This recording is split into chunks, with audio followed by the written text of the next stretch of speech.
greatest adventure is what lies ahead. Today and tomorrow are yet to be said. Hello everyone, this is No One of Consequence, back again with a new video. This is episode 23 in a series which recounts my ongoing Dungeons & Dragons campaign, which is now in its 9th year. If you like the video, then please consider hitting the like button, and if you haven't yet, please consider subscribing to the channel. Spoiler alert, I will be revealing details found in this adventure module. And I've mentioned this before, but I just want to point out again that I did make significant changes, especially to the second half of this adventure module. So what you're going to see in this video will not match exactly what is written in the module. And I went over this last time, but just to review some of the specific changes that I made, I removed the fungus demon, the Zuckmoy, and replaced her with the demoness Loth. I removed the elemental nodes, which normally would not appear until later in the adventure, but I just got rid of them entirely. The characters that I have going through this adventure obtain the elemental gems by destroying the main altars belonging to each of the elemental factions on levels 1 and 2. And the module as written, it's pretty unlikely that the characters would ever be able to access the sealed off area in the northern third of level 3, but what I did was I added a new way of accessing that area, but the characters first had to recover the elemental gems in order to do it, and as I said last time, none of this is really going to make any sense unless you're already familiar with the module, but I just wanted to point that out. So as a reminder, here is the current makeup of the adventuring party, along with their current character levels. And where we left off last time, as I just mentioned about the elemental gems, the characters had used them and were able to enter and explore the sealed off section of level 3. And the first thing they found is what appeared to be some kind of portals corresponding with each of the 4 elements. And to the north, you can't see it, is the apparent portal for elemental earth. But moving on, the characters found a passageway to the west. And so they went through that, and they entered what appeared to be a large throne room, and there was this giant black spider motif that was inlaid on the floor, and you can't see it in the screenshot, but just north in the darkness above that spider motif is a big stone throne. So anyway, like I say, you can't see it here, but it's there, and they found it.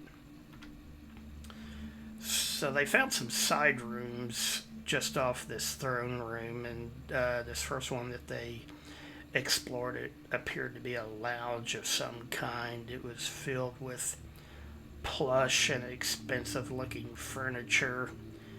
It was kind of in disarray, but it was obviously very expensively decorated.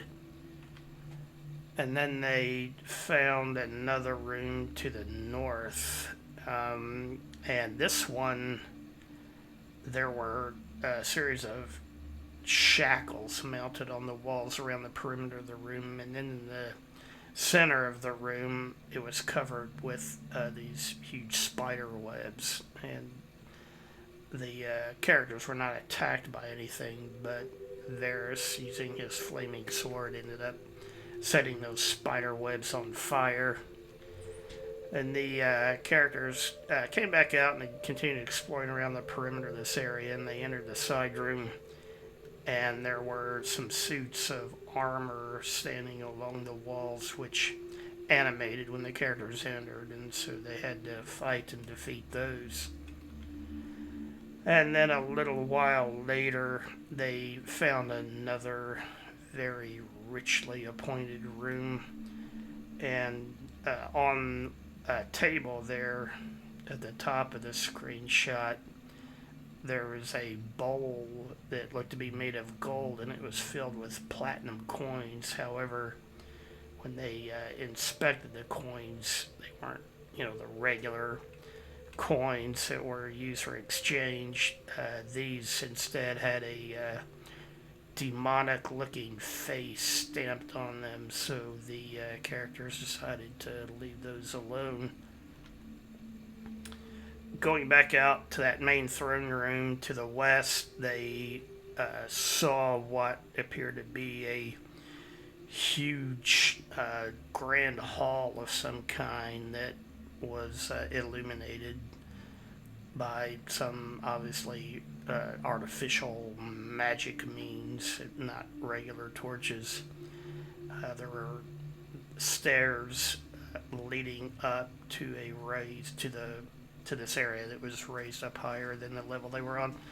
And just beyond the stairs, they could see these three pillars, and each one of them looked to be made of a precious metal, silver, gold, and platinum.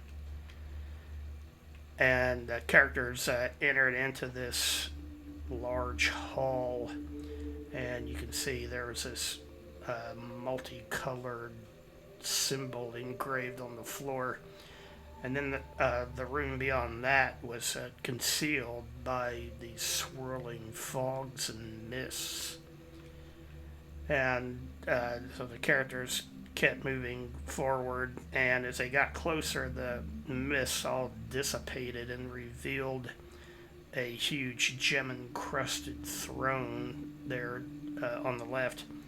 And Thorol decided to walk into that multicolored symbol in the center of the room, but luckily nothing happened as a result of him doing so.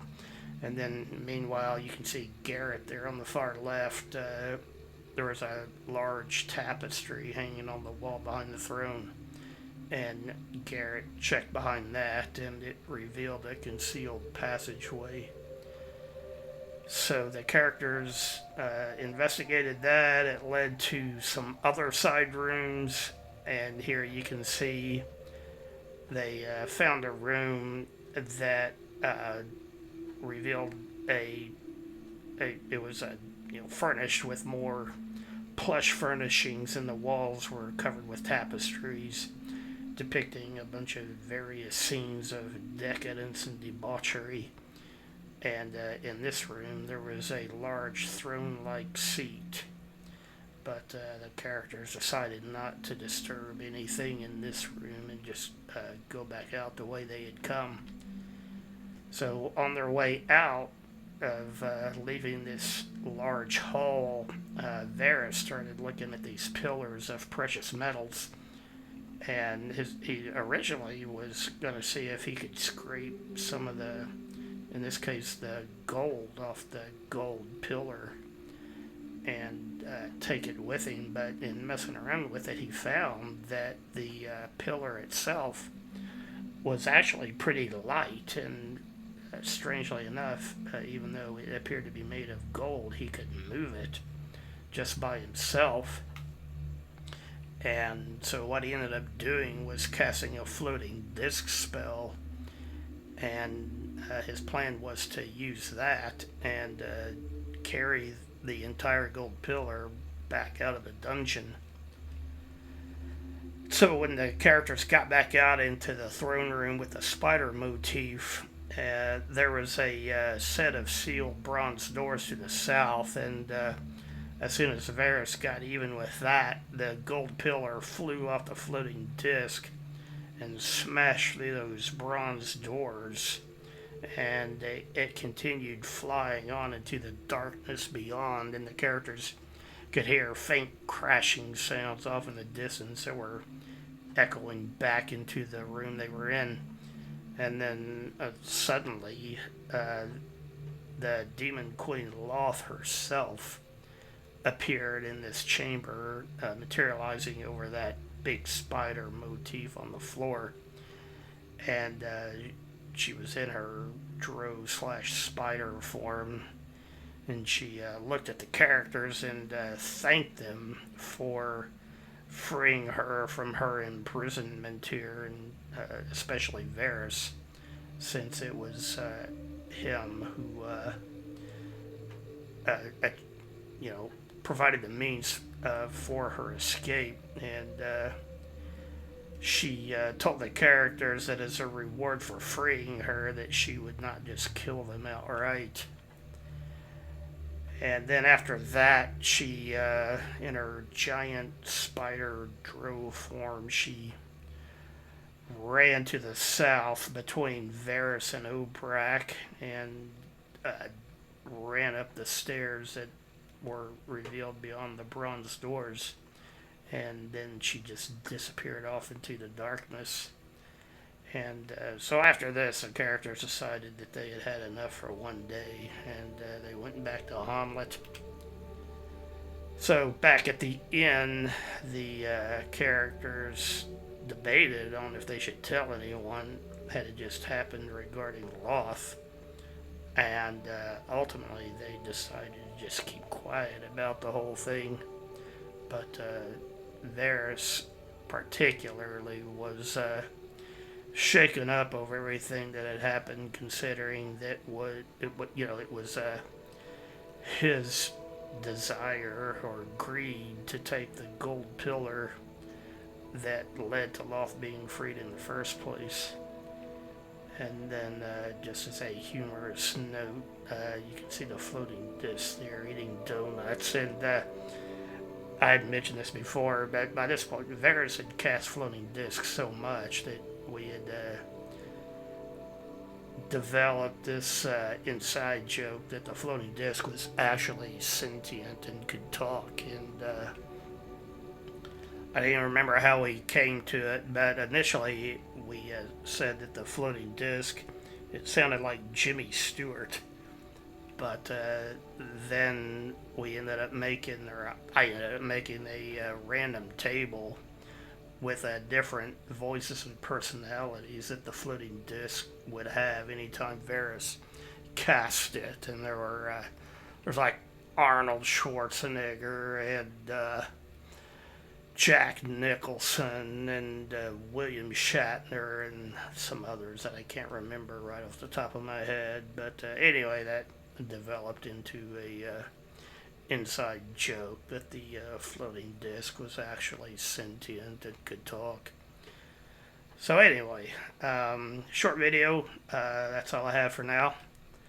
So thanks for watching, and again, if you liked the video, please hit the like button, and if you haven't yet, consider subscribing. Feel free to share the video, and leave comments as well. I'd appreciate it. Anything you can do to promote the channel, I appreciate it. Thanks again. Bye for now. The greatest adventure is what